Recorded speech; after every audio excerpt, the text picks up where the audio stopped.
Hello students, कैसे हैं आप सब। आशा करती हूँ आप सभी अच्छे होंगे। मैं आरती आप सभी का अपने परिवार फिजिक्स गुरु पर हार्दिक स्वागत करती हूँ, जहां पर आप सभी पढ़ रहे हैं ग्रेजुएशन के लिए फिजिक्स, केमिस्ट्री और मैथ चल रहा है आपका अपनी एप्लीकेशन फिजिक्स गुरु पर। और आज की क्लास है बीएससी थर्ड ईयर के लिए, जिसमें आपकी बुक चल रही है ऑर्गेनिक केमिस्ट्री, और ये ऑर्गेनिक केमिस्ट्री का लेक्चर नंबर 55 है। इससे पहले आपके 54 लेक्चर्स हो चुके हैं जो आपके प्लेलिस्ट में एडेड है, आप वहां से देख सकते हैं। तो जैसे कि आप सभी को पता है, इसमें हमारा लास्ट चैप्टर स्पेक्ट्रोस्कोपी चल रहा है, और स्पेक्ट्रोस्कोपी के अंदर हम इसमें लास्ट टाइम पर डिस्कस कर चुके हैं केमिकल शिफ्ट के बारे में। और आज हम इसमें बात करने वाले हैं उन फैक्टर्स के बारे में जो केमिकल शिफ्ट पर किस तरह से इन्फ्लुएंस डालते हैं।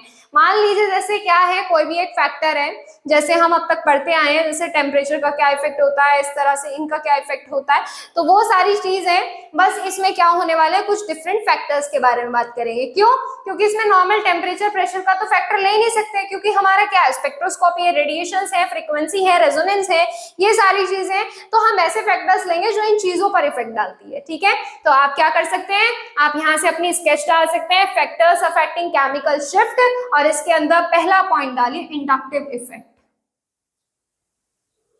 पहला पॉइंट क्या आने वाला है इसमें आपका, इंडक्टिव इफेक्ट।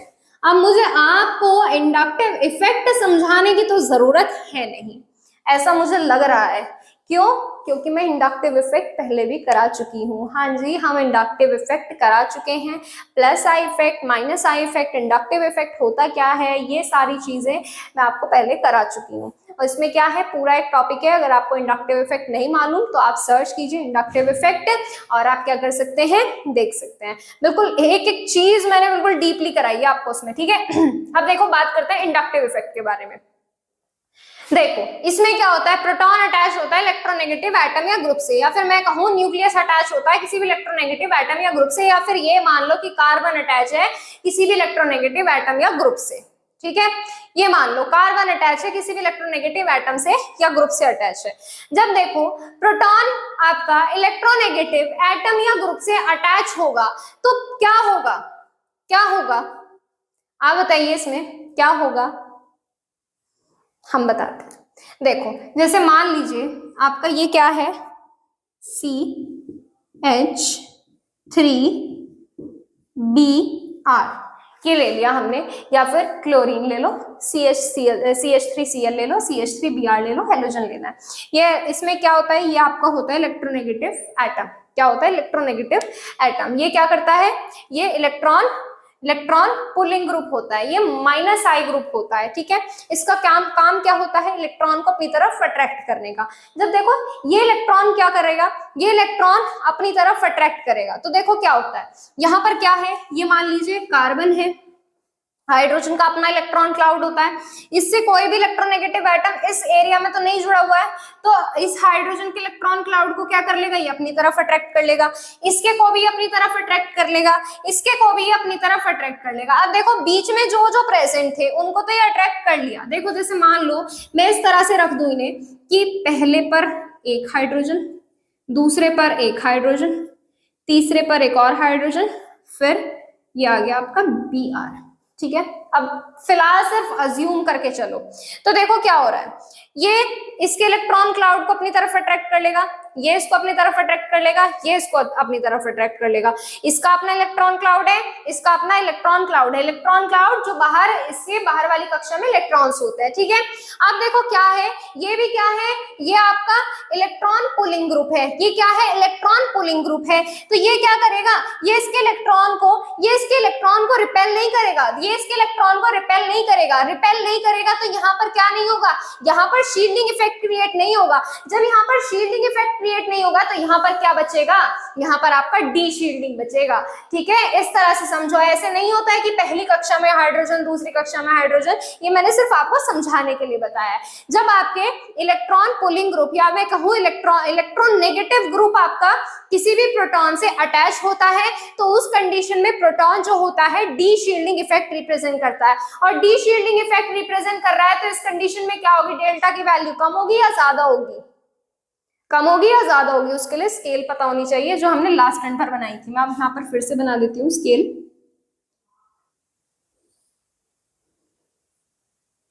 0 1 2 3 4 5 6 7 8 9 और ये आ गया आपका 10। ठीक है, ये आ गई आपकी डेल्टा की वैल्यू। इस पर क्या हो रही है, वैल्यू किधर जा रही है, इधर, वैल्यू किधर जा रही है, इधर जा रही है, एक सेकेंड, इधर, यहाँ आ रही है। ठीक है, और यहाँ पर क्या हो रहा है, यहाँ पर आपकी टो वैल्यू थी, टो वैल्यू ये किधर जाएगी, आपकी इधर जाएगी, 1 2, ये आ गया आपका 2 3 4 5 6 7 8 9 10। ये अपने आप स्केल से अपने आप कर लेना आप। अरे ये तो भाई 0 से स्टार्ट होता है, ये तो बताया भी नहीं आपने, 0 से स्टार्ट होता है। 3, ये आएंगे आपके 4 5 6 7 8 9 और ये आएगा आपका 10। ठीक है, ये किसकी वैल्यू है बच्चों, ये है आपकी टो की वैल्यू, टो वैल्यू। ठीक है, और ये किधर मूव कर रही है, ये इधर मूव कर रही है।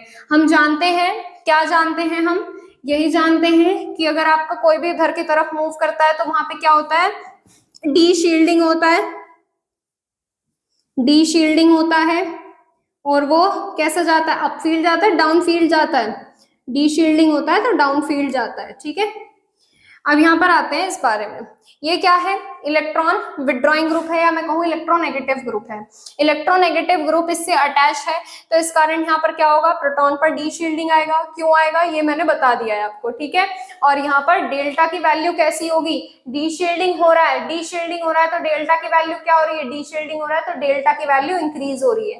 क्या हो रही है, डेल्टा की वैल्यू इंक्रीज। अगर टो की वैल्यू पूछेगा तो क्या होगा, टो की वैल्यू पूछेगा तो उसके लिए शील्डिंग इफेक्ट होना चाहिए, शील्डिंग इफेक्ट नहीं है लेकिन सिर्फ डी शील्डिंग इफेक्ट है तो टो की वैल्यू नहीं रखेगी। हम किसके लिए निकाल रहे हैं, केमिकल शिफ्ट के लिए निकाल रहे हैं, तो केमिकल शिफ्ट क्या होती है, डेल्टा वैल्यू होती है, एस नहीं है ये डेल्टा है। ठीक है, तो यहाँ पर क्या कर सकते हैं, यहाँ पर लिखिए इसमें, when proton is attached to any electron withdrawing group, when proton is attached, when proton is attached with any electron withdrawing group, with any electron withdrawing group, electron withdrawing group से अगर ये क्या होगा, अटैच होगा, या electron negative atom, electro negative atom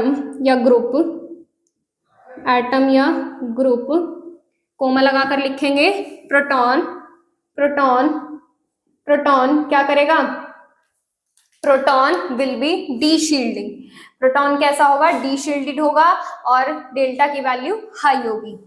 proton will D shielding, D shielding and delta will be high, delta will be high, delta कैसा होगा, high होगा। ठीक है, ये हो गई इतनी बात। जैसे आपके एग्जांपल लिख लो, जितना ज्यादा इलेक्ट्रोनेगेटिव होगा उसके लिए डेल्टा की वैल्यू उतनी ही ज्यादा होगी। CH3F, इनके लिए डेल्टा की वैल्यू लिखा दूं मैं आपको, इसकी होती है 4.26 के अराउंड। CH3F के बाद क्या आता है, F के बाद आता है Cl, इसके लिए वैल्यू होती है 3.05।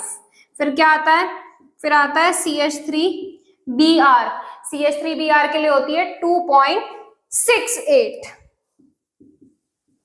बचा कौन, कौन बचा, CH3I बचा, और इसके लिए वैल्यू होती है सबसे कम 0.28 के अराउंड। ठीक है, ये होती है इसकी वैल्यू 28 के अराउंड। ठीक है, 28 25 लिख लो चलो। ठीक है, ये होती है इनकी वैल्यूज, नोट करिए, नोट कीजिए। Next point, point number 2, point number 2 next है इसमें वॉन्डर वॉल डी शील्डिंग के बारे में, जिसको हम एक स्टीयरिक इफेक्ट से भी कहते हैं। क्या कहते हैं, स्टीयरिक इफेक्ट। अब देखिए स्टीयरिक इफेक्ट होता क्या है, स्टीयरिक इफेक्ट क्या होती है, बल्कीनेस होती है। क्या होती है, बल्कीनेस, बल्कीनेस मतलब भीड़ भाड़, भीड़ भाड़ कहाँ होती है? जहां बहुत सारी चीज प्रेजेंट हो। अब यहाँ पर किसकी भीड़ भाड़ की बात करेंगे? इलेक्ट्रॉन क्लाउड की भीड़ भाड़ की बात करेंगे। पॉइंट नंबर 2 क्या? Van der Waals deshielding. Van der Waals deshielding, ठीक है, या फिर इसको क्या बोलते हैं?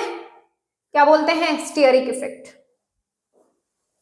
लिख लो इसमें चाहो तो, स्टीयरिक इफेक्ट। अब देखो जैसे मैं आपको क्या लिखाती हूँ, दो कंपाउंड लिखा रही हूँ। जैसे ये है आपका C6H5CH3 है। अब यहाँ पर क्या है आपका? ये हाइड्रोजन प्रेजेंट है। ये क्या है? हाइड्रोजन प्रेजेंट है। इसमें इंडक्टिव इफेक्ट का यूज नहीं करेंगे हम, क्योंकि हम किसके बारे में बात कर रहे हैं? हम केवल वॉन डेर वाल डीशील्डिंग के बारे में बात करेंगे। अब देखो यहाँ पर क्या है? यहाँ पर ये हाइड्रोजन है, ये हाइड्रोजन है, इसका भी क्या है? अपना इलेक्ट्रॉन क्लाउड है। अब देखो इसका भी क्या होगा? अपना इलेक्ट्रॉन क्लाउड होगा। इनका हर किसी का क्या होता है? अपना एक इलेक्ट्रॉन क्लाउड होता है। तो यहाँ पर क्या है? इलेक्ट्रॉन क्लाउड बहुत ज्यादा प्रेजेंट हो गया। जब इलेक्ट्रॉन क्लाउड बहुत ज्यादा प्रेजेंट हो गया तो ये प्रोटॉन के इलेक्ट्रॉन क्लाउड को भी क्या करना स्टार्ट कर देगा? प्रोटॉन के इलेक्ट्रॉन क्लाउड को भी रिपेल करना स्टार्ट कर देगा। क्यों? क्योंकि यहाँ पर क्या आ जाता है? एक इलेक्ट्रोस्टैटिक रिपल्सन काम करना स्टार्ट कर देता है। जब यहाँ पर रिपल्सन काम करना स्टार्ट करेगा, वही बात है, डीशील्डिंग की डायरेक्शन ये, जो मैग्नेटिक फील्ड अप्लाई कर रहे हैं उसकी डायरेक्शन ये, एक दूसरे की सिमिलर डायरेक्शन, तो रिपेल करेंगे तो बल्कीनेस आएगी ही नहीं, ठीक है, मतलब डीशील्डिंग आएगा, शील्डिंग आएगी नहीं, ठीक है। अब आती है ये बात, तो यहाँ पर क्या होता है? देखो इलेक्ट्रॉन क्लाउड जो है, इलेक्ट्रॉन क्लाउड बल्कि ग्रुप है जो आपका रिपेल करेगा इलेक्ट्रॉन क्लाउड के, प्रोटॉन के इलेक्ट्रॉन क्लाउड को इलेक्ट्रोस्टैटिक रिपल्सन के कारण। इलेक्ट्रोस्टैटिक रिपल्सन के कारण जब प्रोटॉन के इलेक्ट्रॉन क्लाउड को रिपेल किया जाएगा तो वहां पर डीशील्डिंग इफेक्ट होगा और डेल्टा की वैल्यू इंक्रीज होगी, ठीक है। तो यहाँ पर लिखेंगे इसमें electron cloud of bulky group, electron cloud of bulky group, electron cloud of bulky group will repel the electron cloud of proton, will repel the electron cloud of proton, electron cloud of proton due to electrostatic repulsion, due to electrostatic repulsion, electrostatic repulsion, जिस कारण क्या होगा? D shielding आएगा। D shielding है तो क्या होगा? Delta की वैल्यू हाई होगी, डेल्टा वैल्यू इज इंक्रीज, तो डेल्टा वैल्यू इज इंक्रीज या विल इंक्रीज, जो मर्जी चाहे वो लिख लें, बस सही लिखा होना चाहिए, ठीक है। और भी लिख लो इसमें चाहो तो,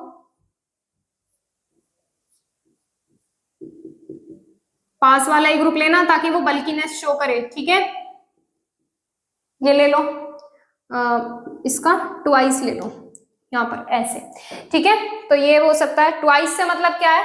ट्वाइस से मतलब ये है कि एक CH3 यहाँ प्रेजेंट है, एक CH3 यहाँ प्रेजेंट है, बैलेंस जरूर कर लेना, कभी बैलेंसिंग में गड़बड़ कर दो, ठीक है। तो ये हो गया, आप इन्हें क्या करेंगे? नोट करेंगे। फिर उसके बाद हम नेक्स्ट फैक्टर की तरफ चलते हैं जो किसको? केमिकल शिफ्ट को इन्फ्लुएंस करेगा। नोट कीजिए आप इसको। आई होप आपने इसका स्क्रीनशॉट ले लिया होगा। चलिए नेक्स्ट पॉइंट की तरफ चलते हैं। नेक्स्ट पॉइंट है आपका हाइड्रोजन बॉन्डिंग। हाइड्रोजन बॉन्डिंग क्या होती है? आप सभी बिल्कुल अच्छे से इस बात से परिचित हैं, हाइड्रोजन बॉन्डिंग क्या होती है। इसमें क्या होता है? हाइड्रोजन एटम जुड़ा होता है किसी भी इलेक्ट्रोनेगेटिव एटम या ग्रुप से, ठीक है। Point number 3, hydrogen bonding.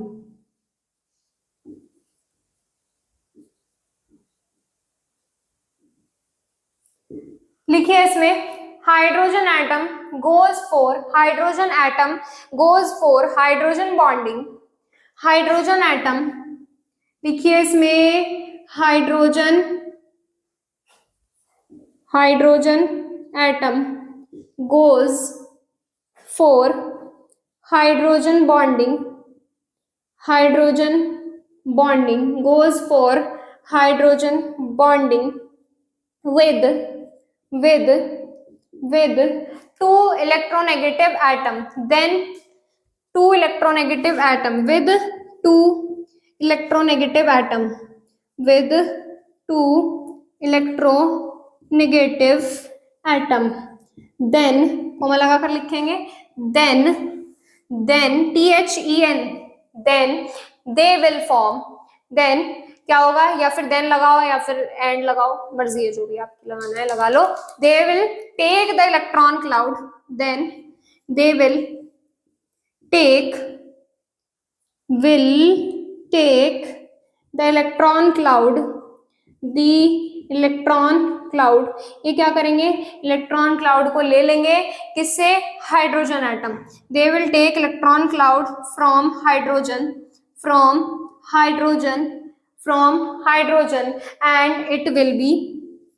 and it will be de-shielding. अब देखो इसमें होता क्या है, हाइड्रोजन बॉन्डिंग बताते हैं. जैसे आपका वाटर मॉलिक्यूल होता है, हाइड्रोजन बॉन्डिंग रिप्रेजेंट करता है. इस तरह से आपका क्या प्रेजेंट होता है, एक वाटर मॉलिक्यूल है, ये आपका इस तरह से होता है. ये जो आपस में बॉन्डिंग करता है, ये बॉन्डिंग करता है आपका, ये बॉन्डिंग कही जाती है हाइड्रोजन बॉन्डिंग. देखो हाइड्रोजन एटम जो करेगा, हाइड्रोजन बॉन्डिंग करेगा दो इलेक्ट्रोनेगेटिव एटम के साथ. देखो एक तरफ ये हाइड्रोजन बॉन्डिंग, ये जो बॉन्डिंग कर रहा है, ये जो बॉन्डिंग कर रहा है, ये एक इससे कर रहा है और एक बॉन्डिंग ये इससे कर रहा है. देखो मैं आपको बता दूं, हाइड्रोजन बॉन्डिंग वो बॉन्डिंग होती है जिसमें हाइड्रोजन एटम, H एटम किसी भी इलेक्ट्रोनेगेटिव एटम से जुड़ा होना चाहिए. वो इलेक्ट्रोनेगेटिव होना चाहिए चाहे कुछ भी हो, F हो, Cl हो, Br हो, I हो, कोई भी ग्रुप होना चाहिए, CO ग्रुप हो, कोई भी हो, वो आपका इलेक्ट्रोनेगेटिव होना चाहिए. ठीक है. अब देखो यहाँ पर क्या है, ये वाला हाइड्रोजन एटम दो इलेक्ट्रोनेगेटिव एटम से बॉन्डिंग कर रहा है. तो अब यहाँ पर क्या होता है, ये वाला हाइड्रोजन के इलेक्ट्रॉन क्लाउड को क्या कर लेंगे, ये वाले हाइड्रोजन एटम के इलेक्ट्रॉन क्लाउड को ये अपनी तरफ खींच लेंगे. जब ये अपनी तरफ खींच लेंगे इलेक्ट्रॉन क्लाउड को, तो वहां पर क्या आएगा, वहां पर डी शील्डिंग आनी स्टार्ट हो जाएगी. वहां पर क्या होगा, डी शील्डिंग आनी स्टार्ट हो जाएगी. जब डी शील्डिंग आ रही है तो यहाँ से डेल्टा की वैल्यू कैसी हो जाएगी, हायर हो जाएगी. ठीक है. तो यहाँ पर क्या लिख सकते हो, due to deshielding delta value will be higher. कैसी होगी, will be higher होगी. ये हो गए आपके फैक्टर्स कंप्लीट. स्क्रीनशॉट लीजिए. इसी के साथ आपका ये चैप्टर, बुक, टॉपिक जो भी कहना चाहो वो हो गए कंप्लीट. तीनों चीज आपकी कंप्लीट हो गई है. टॉपिक कंप्लीट हो गया, टॉपिक के साथ चैप्टर कंप्लीट हो गया, चैप्टर के साथ ये बुक भी आपकी कंप्लीट हो चुकी है. कुल मिला के आपकी ऑर्गेनिक केमिस्ट्री 55 लेक्चर्स में कंप्लीट हो चुकी है. ये सारे लेक्चर्स आपके प्लेलिस्ट में ऐड कर दिए जाएंगे. अगर आपको कोई भी लेक्चर दोबारा देखना है तो आप क्या करें, प्लेलिस्ट में जाइए, अपना सर्च कीजिए, जो भी देखना है आप स्क्रॉल करके देख सकते हैं. कोई सा भी टॉपिक ढूंढना हो, सारे टॉपिक्स आपके उसमें कराए गए हैं. जितने भी टॉपिक्स आपके इनऑर्गेनिक केमिस्ट्री में बनते हैं बीएससी के लिए, वो सारे टॉपिक्स आपके करा दिए गए हैं. और जितना उसमें बीएससी के लिए पढ़ना इनफ होगा वो सारी चीजें मैंने कराई है. जैसे आपका केमिकल शिफ्ट ही ले लो, इसमें जो चीज इंपॉर्टेंट है हम आपकी करा चुके हैं, स्पेक्ट्रोस्कोपी में भी. ठीक है. अब एक कॉमन चीज बताती हूँ मैं आपको ऑब्जेक्टिव क्वेश्चंस के बारे में. ये तो कंप्लीट हो गया, ऐसे तो हटा दूं ना यहाँ से. ऑब्जेक्टिव क्वेश्चंस के बारे में एक सेकंड रुकिए बस.